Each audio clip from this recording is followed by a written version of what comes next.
ఏంటి కిషోర్ తెగ ఆవలిస్తున్నావు? రాత్రి సరిగ్గా పడుకోలేదా ఏంటి? ఆక్సిజన్ ఇంటేక్ ఎక్కువ అవుతుంది కదా. ఇదంతా సైన్స్ డాక్టర్. అందుకే ఎవరైనా ఆవలిస్తూ కనిపించిన నాకు వెంటనే నాకు గుర్తొచ్చేస్తుంది, ఆవలించేస్తాను నేను.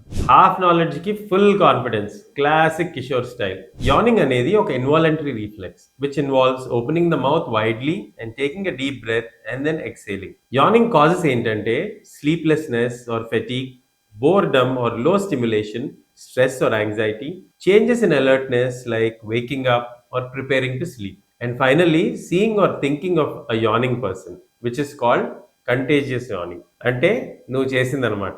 But excessive yawning can be associated with certain medical conditions. For example, sleep disorders like obstructive sleep apnea, certain medications like antidepressants or heart conditions affecting the vagus nerve. మీరు నిద్ర తక్కువైతేనో, అలసిపోతేనో లేదా ఎవరినైనా చూసి ఆవలిస్తేనో ఓకే. కానీ మీరు ఎవరిలో అయినా ఎక్సెసివ్గా ఆవలింతలు చూస్తే వెంటనే వాళ్ళని ఫిజిషియన్ని కన్సల్ట్ చేయమని అడ్వైస్ చేయండి.